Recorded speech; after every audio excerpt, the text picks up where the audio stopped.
உதயம் சோதனைகளுக்கு வணக்கம். இன்று நம்மோடு நேர்காணலில் பேசுவதற்காக அரசியல் விமர்சகர் திருமிகு ராஜகம்பீரன் அவர்கள் நம்மோடு இணைந்திருக்கிறார். வாருங்கள், அவரோடு பேசலாம். சார் வணக்கம். வணக்கம். ஒரு பக்கம் பாஜகவை சேர்ந்த அமித்ஷா அவர்களோ இல்ல பாஜகவினரோ என்ன சொல்றாங்கன்னா, இது என்டிஏ கூட்டணி, பாஜக கூட்டணி ஆட்சி அமைக்கும் அப்படின்னு சொல்றாங்க. இன்னொரு பக்கம் அதிமுகவை சேர்ந்தவர்கள் அதிமுக கூட்டணி ஆட்சி தான் அமையும் அப்படின்னு சொல்றாங்க. ஏன் இந்த மாதிரியான ஒரு குழப்பமான சூழல் போயிட்டு இருக்குன்னு நினைக்கிறீங்க சார்? எடப்பாடி பழனிசாமிக்கு தில் இல்லாத காரணத்தினால, தைரியம் இல்லாத காரணத்தினால, எங்கள் தலைமையில் தான் கூட்டணி என்று சொல்வதற்கான ஒரு ஆரோக்கியமான அரசியலை முன்னெடுக்க முடியாத காரணத்தினால, சிங்கம் படுத்து விட்டது என்பதற்காக சுண்டலி மச்சாமரை கொண்டாடுதுன்னு சொல்லுவாங்க கிராமங்கள்ல. அதனால அமித்ஷா என்கிற சுண்டலி மச்சாமரை கொண்டாடுறது தான். தேசிய ஜனநாயக கூட்டணிக்கெல்லாம் இங்கே வேலை கிடையாது. இப்படி அவர் பேசிக்கொண்டே இருந்தால் திமுக 200க்கு 200 என்பதை தாண்டி விடும் என்பது என்னுடைய கருத்து. 200 தொகுதிகளை தாண்டி திமுக இரண்டாவது 2.0 திராவிட மாடலினுடைய 2.0 மாபெரும் வெற்றியை பெறப்போகிறது என்பதற்கு அமித்ஷா அடிக்கடி தமிழ்நாடு வர வேண்டும். தொடர்ந்து ஒரு பிரச்சாரம் செய்வதன் மூலமாக திமுக வெற்றியை அவர் உறுதிப்படுத்துகிறார். எனவே என்டிஏ கூட்டணியினுடைய ஒரு மாபெரும் வீழ்ச்சிக்கு அமித்ஷாவினுடைய இந்த தேர்தல் வியூகம் என்பது ஒரு முட்டாள்தனமான வியூகம். அது முடிவுக்கு வரும். 50 எம்எல்ஏ சீட்டு ஒதுக்கணும் அப்படின்னு சொல்லி பாஜக கேட்டிருந்திருக்குது. ஆனா எடப்பாடி பழனிசாமி அவர்கள் அதுக்கு மறுப்பே சொல்லல அப்படின்னு அதிமுகவினுடைய மூத்த தலைவர்கள் எல்லாருமே எடப்பாடி பழனிசாமி மேல ஒரு கோபத்துல இருக்கிறாங்க அப்படின்னு பார்க்க முடியுது. இதெல்லாம் ஏன் தெரிஞ்சு பாஜக வந்து இதனால கூட்டணி உடையும் தெரிஞ்சும் இப்படி பண்றாங்கன்னு நினைக்கிறீங்க? இல்ல, பாஜக கூட்டணி, பாஜகவோடு அதிமுக கூட்டணி என்பது முதலில் அடிப்படையில் பொருந்தா கூட்டணி. இவர்கள் நீட்டை எதிர்க்கக்கூடிய இடம்தான் எங்களுடைய கருத்து என்றுதான் அதிமுக சொல்லுகிறது. ஜெயலலிதா காலத்திலே பாஜக எதிர்ப்பு கூட வலுவாக, மோடியா லேடியா என்று கூட இவர் பிரதமராக வருவதற்கான தேர்தலையே அவர் நிராகரித்தார். வாஜ்பாயினுடைய அரசை அவர் கவிழ்த்தார். தமிழ்நாடு முஸ்லீம் முன்னேற்ற கழகம் நடத்திய மிகப்பெரிய மாநாட்டை சென்னையிலே நடந்த ஒரு கடற்கரையிலே நடந்த மாநாட்டிலே பாஜகவோடு சேர்ந்ததன் மூலமாக நான் ஒரு வரலாற்று தவறை செய்து விட்டேன் என்று கூட ஜெயலலிதா பேசியிருக்கிறார். எனவே பொருந்தா கூட்டணியாக இருக்கக்கூடிய மாநில சுயாட்சியிலே இருந்து எல்லாமே திமுகவிற்கு என்னென்ன கருத்து இருக்கிறதோ எல்லா கருத்தியலையும் உள்வாங்கி கொண்டுதான் அதிமுக பிறந்தது. தலைமை மட்டும்தான் வேற. கலைஞரினுடைய தலைமையை ஏற்காமல் எம்ஜிஆரின் தலைமையை ஏற்றுக்கொண்ட திராவிட இயக்கத்தினுடைய தொடர்ச்சியாகத்தான் கடந்த கால அதிமுக இருந்தது. பின்னாளில் என்ன செய்தார்கள்னா, எம்ஜிஆருடைய காலகட்டத்திலே நாவலர் நெடுஞ்செழியன், நாஞ்சில் மனோகரன் மிகப்பெரிய தலைவர்களாக இருந்தவர்கள் எல்லாம் அங்கே இருந்தார்கள். திமுகவிற்கு நிகரான தலைவர்கள் எல்லாமே அதிமுக அன்றைய காலகட்டத்திலே இருந்தார்கள். ஜெயலலிதா வந்ததற்கு பின்பு தான் தோற்ற போது, ஜெயலலிதா பருகூரிலே தோற்ற போது சில பேர் ஜெயித்து விட்டார்கள். திருநாவுக்கரசு, தாமரைக்கணி மாதிரி சில பேர் தேர்தலில் வென்று விட்டார்கள்.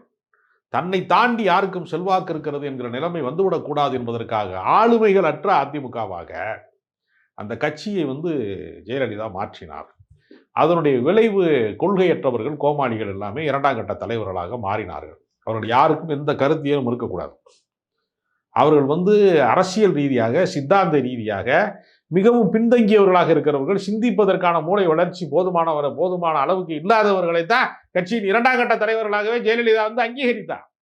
அப்படித்தான் 30வது இடத்திலே இருந்த எடப்பாடி பழனிசாமி கூவத்தூரின் வழியாக முதலிடத்துக்கு வந்து விட்டார். சசிகலாவுக்கும் பெரிய சித்தாந்தம் கிடையாது. கொள்ளையடித்த சொத்துக்களை பாதுகாப்பது எப்படி என்பதற்கான கவலை தான் அவர்களுக்கு இருக்கிறது. அதை புரிந்து கொண்ட பாஜக அவர்கள் மீது ரைடு அனுப்புகிறது, வருமான வரித்துறை ரைடு அனுப்புகிறது. சிறைச்சாலையில இருப்பாயா, அமலாக்கத்துறை கைது செய்தால் இருப்பாயா என்று அச்சுறுத்துகிறது. அதிலிருந்து தப்பிக்க வழி தெரியாமல் பாஜக கூட்டணியில போய் மாட்டிக்கொண்டார்கள். இல்லை என்றால் எஸ்டிபியினுடைய மாநாட்டிலே எடப்பாடி பழனிசாமி ஒரு நாளும் எங்களுக்கு பாஜகவோடு இப்போதும் இல்லை, எப்போதுமே கூட்டணி இல்லை என்றுதான் சொல்லிக் கொண்டிருந்தார். அவருடைய ஆழ்மன விருப்பம் அதிமுக பாஜகவோடு கூட்டணி சேரக்கூடாது என்பதுதான். ஆனால் வேறு வழி இல்லை. போராடி ஜெயிப்பதற்கு திமுகவை போல அவர்களுக்கு மத்திய அரசாங்கத்தோடு போராடுவதற்கு அவர்களுக்கு திராணி இல்லை. அலைக்கற்றை ஊழல் என்று ஒரு மிகப்பெரிய பொய்யை கட்டவிழ்த்து விட்ட போது 1,75,000 கோடி என்றெல்லாம் பேசிய போது அதை நீதிமன்றத்திலே சந்தித்து அந்த பொய்யை நிர்மூலமாக்கி உடைத்து எறிந்து விடுதலையானார் ஆராசா போன்றவர்கள், கனிமொழி போன்றவர்கள். அந்த வழக்கை நடத்துகிற திராணி திமுகவுக்கு இருந்தது. அதுபோல எந்த குற்றச்சாட்டுக்களை சொன்னாலும் அந்த குற்றச்சாட்டுக்களை எதிர்கொள்வதற்கான தில் இருந்துச்சுன்னா கட்சியை காப்பாற்றலாம். அதை விட்டு சரணாகதி தத்துவத்தை இவர்கள் பின்பற்றுகிற காரணத்தினால அவர்கள் எது வேண்டுமானாலும் கேட்பார்கள். 50 தொகுதியும் கேட்பாங்க, நாங்க முதலமைச்சராக இருக்கோம், நீங்க ஓரமா போய் உட்காருங்கன்னு கூட கேட்பாங்க. எடப்பாடி பழனிசாமியை இன்னும் துணை முதலமைச்சராக ஏன் வந்து பாஜக கூட்டணியில அமித்ஷா போன்றவர்கள் அறிவிக்காமல் இருக்கிறார்கள் என்பது ஆச்சரியமாக இருக்கிறது. அதையும் செய்வதற்கு வாய்ப்பு இருக்கிறது. ஆனால் ஒன்று நிச்சயமாக தெரியும், கூட்டணி ஆட்சி தமிழ்நாட்டிலே வராது. ஏன் வராதுன்னா அதிமுக ஜெயிச்சா தானே வரும். அதிமுக வெற்றி பெற்று விட்டால் பாஜக தான் அதனுடைய ரிமோட் கண்ட்ரோலாக மாறும் என்று தமிழர்கள் தெரிந்து வைத்திருக்கிறார்கள். எனவே திமுகவா அதிமுக என்பதை கைவிட்டு விட்டு தமிழ்நாட்டை சேர்ந்தவர்கள் தான் ஆட்சியாள வேண்டும், டெல்லியிலே இருந்து இங்க இருக்கக்கூடிய அரசாங்கத்தை இயக்கக்கூடிய ஒரு சூழ்நிலை வந்துவிடக் கூடாது என்கிற காரணத்தினாலே அதிமுக தொண்டர்கள் கூட இந்த முறை என்ன செய்வாங்கன்னா திமுகவுக்கு தான் வாக்களிப்பாங்க. அவங்க ஒரு நாள் திமுகவுக்கு வாக்களிக்கிறவர்கள் அல்ல. இப்படி ஒரு பாஜக இப்படி ஒரு அழுத்தத்தை தெரிவிக்கும் என்றால் நாம் வந்து இப்படி இவர்களுக்கு அடிமையாக இருப்பதற்கு தலைவர்கள் வேண்டுமானால் ஒத்துழைக்கலாம், தொண்டர்கள் ஒரு நாள் ஒத்துழைக்க மாட்டார்கள். ஏனென்றால் உதயசூரியனுக்கு ஓட்டு போடுவதனால அதிமுக காரன் வந்து திராவிட இயக்கத்துக்கு துரோகம் செய்து ஆக மாட்டான். ஏன்னா உதயசூரியன் சின்னத்துல தான் எம்ஜிஆரே நின்றுக்கிறார். கடந்த காலத்துல எம்ஜிஆரே 20 வருஷம் திமுக காரர் தான். அப்ப திமுகவின் கோட்பாடுகளை அப்படியே வந்து ஏற்றுக்கொண்டு தலைமையை மட்டும்தான் நீங்கள் வந்து எம்ஜிஆர் என்று ஏற்றுக்கொண்டவர்களை தவிர மொழி கோட்பாட்டிலே அவர்களுக்கு இருமொழி கொள்கை தான், ஆங்கிலமும் தமிழும் தான். இந்தியை ஏற்றுக்கொள்வதற்கு எடப்பாடி பழனிசாமி சொல்வதற்கு தில் இருக்கிறதா என்ன அடி? அதாவது ஒரு கட்சியை நடத்துவதற்கு நிர்வாக கட்டமைப்பு மட்டும் போதுமானது அல்ல, பொருளாதார கட்டமைப்பு மட்டும் போதுமானது அல்ல. ஒரு கட்சியை வந்து வழிநடத்துவதற்கு ஒரு கோட்பாட்டு அரசியல் வேணும், ஒரு கொள்கை அரசியல் வேணும்.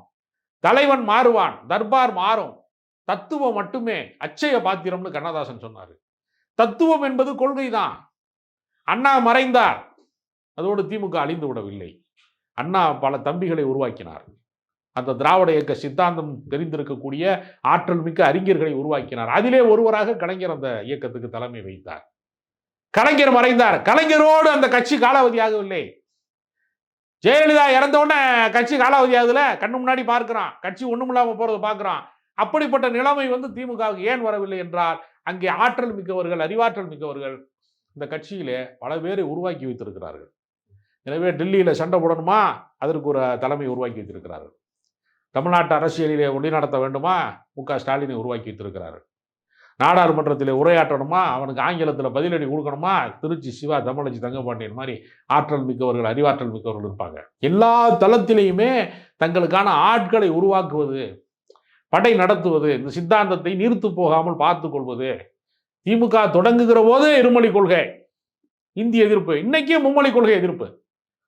திமுக தொடங்கப்பட்ட போது மாநில சுயாட்சி, இன்னைக்கு மாநில சுயாட்சி எங்களுக்கான நிதியை தரவில்லை, தொகுதி மறுசீரமைப்பை வந்து நாங்கள் ஏற்றுக்கொள்ள மாட்டோம், எல்லா மாநில முதலமைச்சர்களையும் ஒன்று கூட்டுவேன், மத்திய அரசாங்கத்தோடு ஃபைட் பண்ணுவேன் என்று முதலமைச்சர் அறிவிக்கிறார்.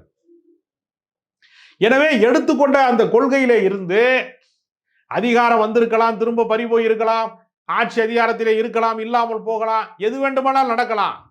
ஆனால் அவர்கள் தேர்வு செய்த பாதை என்பது மாறாத ஒரு பாதையாக இருக்கணும், சமூக நீதி பாதையாக இருக்கணும். அப்படி இருந்துச்சுன்னா அந்த அரசியல் கட்சி நீண்ட நாள் ஓடும். இல்லை என்றால் மக்களுக்கு அந்த அரசியல் கட்சிக்கு எந்த தொடர்பும் இல்லாமல் மாறிவிடும். இப்போ அதிமுகவினுடைய மூத்த தலைவர்கள் இந்த கூட்டணி உடைஞ்சாலே சந்தோஷப்படுவாங்க அப்படிங்கிற மாதிரி ஒரு செய்திகளை நம்ம பார்க்கிறோம்.